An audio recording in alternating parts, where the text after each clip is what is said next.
Now, so many people around us these days, we know, have some or the other sort of food allergies, commonly understood to be food allergies. The question then is, how do you test it?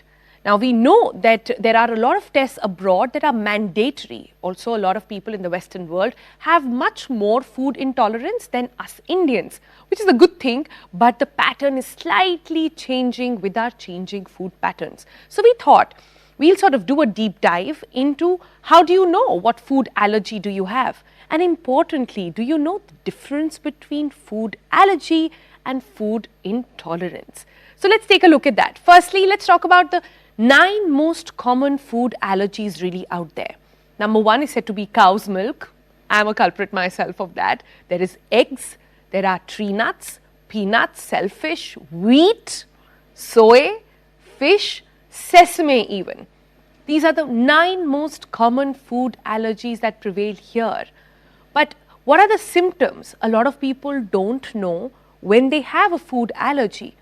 In some, the symptoms are mild, in some, they are much worse. But the most common ones are swelling of the tongue, mouth and face, difficulty in breathing, sudden difficulty in breathing, low blood pressure, vomiting even, diarrhea, hives we know commonly, itchy rash as well. So, if you have any of these symptoms, you must automatically think that there is some sort of food allergy that you've got and must see a doctor.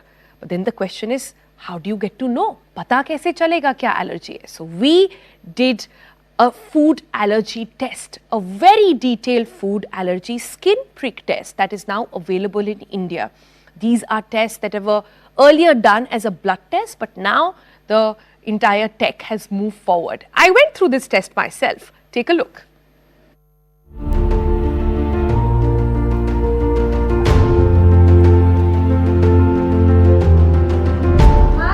Hi Sonal, welcome to Mumbai Allergy Centre. Really looking forward to this. So we first clean the hand with the alcohol swab. Scared now? Don't. After the first prick you won't be scared. It's the only itching you will Hoega to nahi na? Bilkul nahi hoga. I can feel like there's something itching out there. It is a negative test. So this means I have no food allergy. Yeah. That's so great. The idea is to educate our viewers, but skin prick sounds painful almost, is it? Best part about skin prick test is that it is a painless and a bloodless process.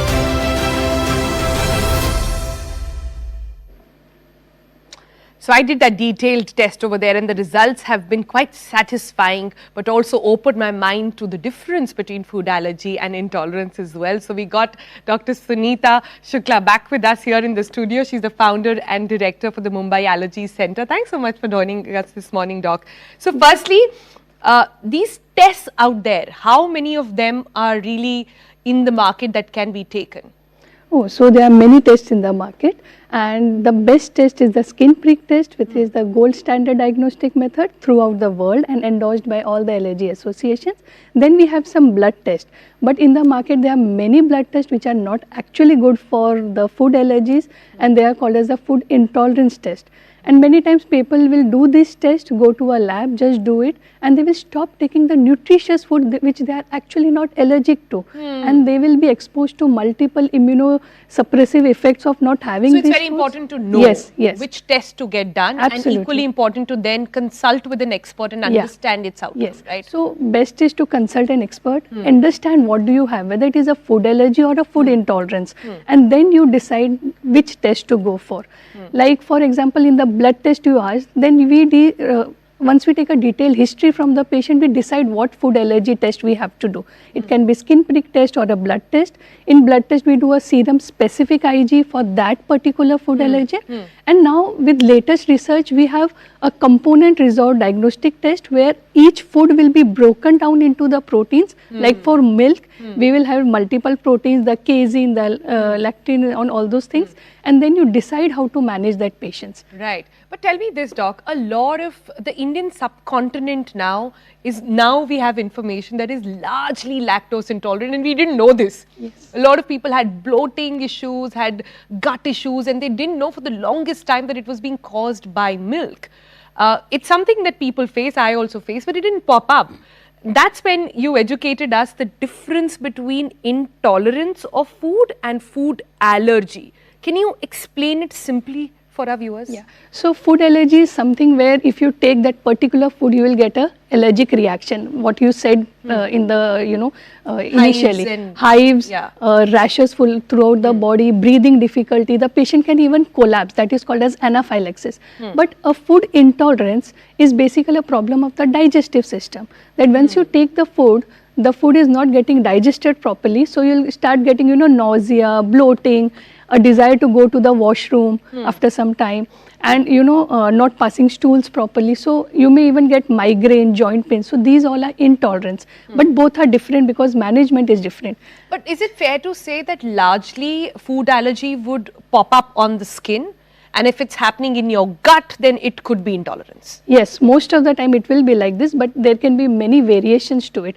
Like you have eaten a food, but it's not only the gut, your skin is reacting, your heart is reacting, your BP is coming down, you can even collapse. So there could be a multifacet to a food allergy, and it's important to know because management is different. A food allergy can be devastating, it can be catastrophic, you can even die with food allergy. You have read so many peanut allergy cases in the Western world, but we don't have that in India. Whereas a food intolerance, it's not a life-threatening situation, but it gives you a lot of discomfort. And just avoiding the food makes it very easy. Yeah, it doesn't require any intervention. So we have very simple breath test. Like in your case, milk allergy was negative. But if we do a lactose intolerance test for you with a simple breathing device, we can find it, and then we can give you lactase enzyme and you can enjoy any of your milk dessert whenever you want. Yeah, that's good to know. And this reminds me, there's this great book by Novak Djokovic, the world #1 in tennis. He's written a book and he says that he became world #1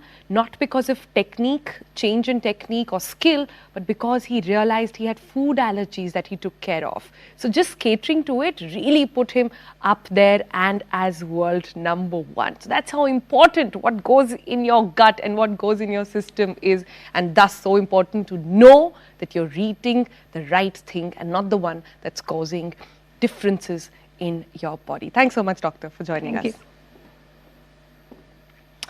All right, with that,